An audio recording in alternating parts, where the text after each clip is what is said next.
Lenz law and direction of induced EMF. Students, जिस तरह के फेराडेज लॉ पर हमने बात की कि आप किसी कॉइल को या फिर परमानेंट मैग्नेट को, उन दोनों को रिलेटिव मोशन देते हैं, मैग्नेटिक फ्लक्स चेंज होता है विद रिस्पेक्ट टू टाइम, सो वहां पर इंड्यूस्ड ईएमएफ हम ऑब्जर्व करते हैं जो कि गैल्वानोमीटर हमें शो करता है। अब उसी को हम कंटिन्यू रखते हैं, उसी टॉपिक को।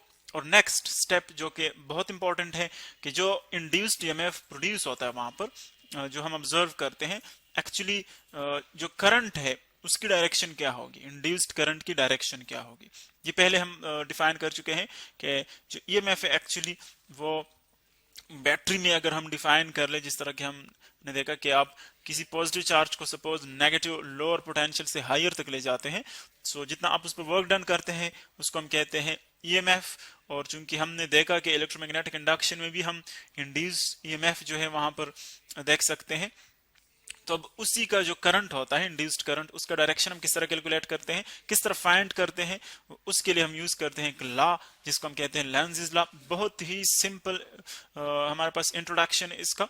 अब देखें, फर्स्ट ऑफ ऑल अगर हम एक एनालॉगस एग्जांपल देखें, आपने 9th क्लास में देखा होगा कि जब हम किसी ऑब्जेक्ट की स्टेट में चेंज लाते हैं, सपोज देखिए ये एक स्टेशनरी ऑब्जेक्ट आप कंसिडर कर लें, मैकेनिक्स में आप देखें स्टेशनरी ऑब्जेक्ट कंसिडर कर लें, ये कोई भी चीज है ऑफ मास m। अब let's suppose this is stationary है, मूवमेंट नहीं कर रहा। सो अगर स्टेशनरी है और हम चाहते हैं कि इसमें मूवमेंट प्रोड्यूस हो जाए, यानी इसकी स्टेट हम चेंज करना चाहते हैं। स्टेट हम कैसे चेंज करना चाहते हैं, क्योंकि फर्स्ट जो इसकी स्टेट है वो स्टेशनरी है और हम इसमें मूवमेंट प्रोड्यूस करना चाहते हैं। सो देखिए स्टेट चेंज हो जाएगा from stationary to moving state.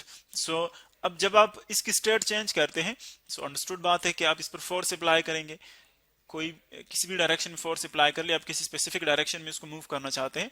Suppose मैं यूं फोर्स अप्लाई करना चाहता हूं इस डायरेक्शन में, सो अगर मेरा फोर्स जो है अप्लाइड फोर्स वो इनफ है कि इसको मूव कर सके, सो बॉडी इस डायरेक्शन में मूव करेगी, यूं मूव करेगी। लेकिन आपने देखा होगा कि जब आप किसी हैवी ऑब्जेक्ट को, क्योंकि हैवी ऑब्जेक्ट में हम इजीली वो चीज फील कर सकते हैं, हैवी ऑब्जेक्ट को जब आप सपोज मूव करना चाहते हैं, सो आपने देखा है कि फर्स्ट जब हम फोर्स एक्सर्ट करना स्टार्ट करते हैं सो मूव नहीं करता। सो एक्चुअली इस चीज का मतलब क्या है, वो ये है कि हम उस पर फोर्स एक्सर्ट कर रहे हैं, हम उसको मूव करना चाहते हैं, लेकिन वो हमारी जो अप्लाइड फोर्स है उसको अपोज करता है, यानी ये बॉडी नहीं चाहती कि उसकी स्टेट में चेंज आ जाए।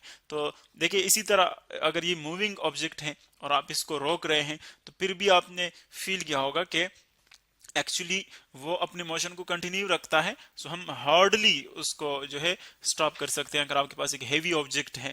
सो दोनों केसेस में आप देखा कि वो अगर मूविंग स्टेट में है उसको भी चेंज नहीं करना चाहती, वो बॉडी स्टॉप नहीं करना चाहती, और इसी तरह अगर वो एट रेस्ट है सो फिर भी अपनी स्टेट को चेंज नहीं करना चाहता। सो बिल्कुल इसी तरह जो भी आप फिनोमिनन लेंगे, जिस भी फील्ड में हो, जिस भी सेंस में हो, उन सब में जब हम चेंज लाते हैं किसी ऑब्जेक्ट की स्टेट में या फील्ड में, इलेक्ट्रिक फील्ड में, मैग्नेटिक फील्ड में, जो भी हो, उसमें जब हम चेंज लाते हैं सो एक्चुअली वहां पर जरूर एक अपोजिशन होगा।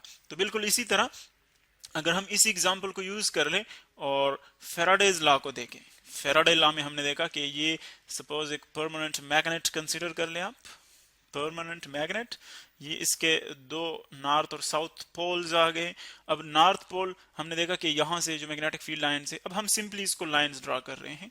देखिए डायरेक्शन को आप अगर ना भी ड्रा करें कोई फर्क नहीं पड़ता, ये नॉर्थ पोल, यहाँ से लाइंस, मैग्नेटिक फील्ड लाइंस जो है वो निकल रही हैं। सो निकल रही है, सो इट मीन्स कि आउटवर्ड यहाँ पर डायरेक्शन होगी।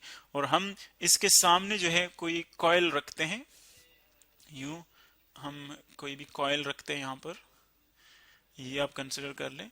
और इसके साथ फिर हमने देखा कि जब हम डिफ्लेक्शन देखते हैं तो उस डिफ्लेक्शन को ऑब्जर्व करने के लिए हम क्या करते हैं, इसके साथ कोई गैल्वानोमीटर जो है वो हम कनेक्ट कर लेते हैं, ये गैल्वानोमीटर। तो हमने डिटेल के साथ ये देखा कि इस गैल्वानोमीटर में हम डिफ्लेक्शन ऑब्जर्व करते हैं जब ये मैग्नेटिक फ्लक्स आप चेंज करते हैं, यानी इसमें देखिए एक पर्टिकुलर नंबर ऑफ लाइंस जो है वो पास हो रही है इस लूप से।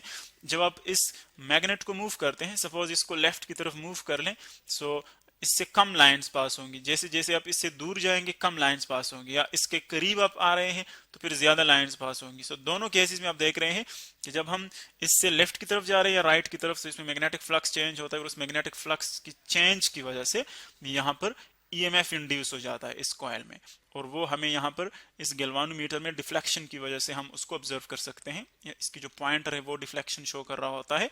सो जो ईएमएफ इंड्यूस हो रहा है, फिर हमने फेराडे लॉ के मुताबिक देखा कि एक्चुअली उसकी जो मैग्नीट्यूड है वो हमारे पास है EMF is equal to minus times the N delta phi divided by delta t. यानी एक्चुअली जो चेंज हम मैग्नेटिक फ्लक्स में ला रहे हैं, फाई डेल्टा फाई जो है वो है change in magnetic flux with respect to time. तो जितना ज्यादा चेंज होगा मैग्नेटिक फ्लक्स में उतना ज्यादा ईएमएफ प्रोड्यूस होगा, यानी इसकी चेंज की अमाउंट पर डिपेंड करता है। और एन जो है एक्चुअली नंबर ऑफ टर्न्स है, ये तो एक ही टर्न है एक ही लूप में, लेकिन जितने आप ज्यादा टर्न्स यूज करेंगे उतना ज्यादा ईएमएफ होगा। और जो नेगेटिव साइन है यहाँ पर वो एक्चुअली हम लेंज़ लॉ के लिए यूज करते हैं कि जब यहाँ पर ईएमएफ प्रोड्यूस होता है, जो इंड्यूस्ड ईएमएफ है वो एक करंट भी इंड्यूस करता है, और इसकी जो डायरेक्शन है करंट की वो हम इजीली कैलकुलेट कर सकते हैं। कैसे कि जब इस करंट की अपनी मैग्नेटिक फील्ड जो प्रोड्यूस होती है, क्योंकि हम जानते हैं कि इलेक्ट्रिक करंट जो है वो खुद भी मैग्नेटिक फील्ड प्रोड्यूस करता है। सो इस कॉइल में जब इंड्यूस्ड करंट आ जाता है, सो उसकी वजह से अपना एक मैग्नेटिक फील्ड प्रोड्यूस हो जाता है, मैग्नेटिक फील्ड। सो उस मैग्नेटिक फील्ड की वजह से जो चेंज है वो मैग्नेटिक फील्ड इसको अपोज करता है। यानी देखिए सपोज यहाँ पर लेट सपोज कितने लाइंस पास हो रहे हैं, 1 2 3 4 5 6 लाइंस पास हो रहे हैं। अगर हम इसको और भी करीब ले आए तो देखिए इसमें और भी मैग्नेटिक फील्ड लाइंस हो सकते हैं यहाँ पर। तो जैसे जैसे हम इसके करीब आएंगे, कॉइल के करीब आएंगे, मैग्नेटिक फील्ड लाइंस इससे ज्यादा पास होंगी। तो आप देख रहे हैं कि मैग्नेटिक फ्लक्स आहिस्ता आहिस्ता क्या हो रहा है, इंक्रीज हो रहा है।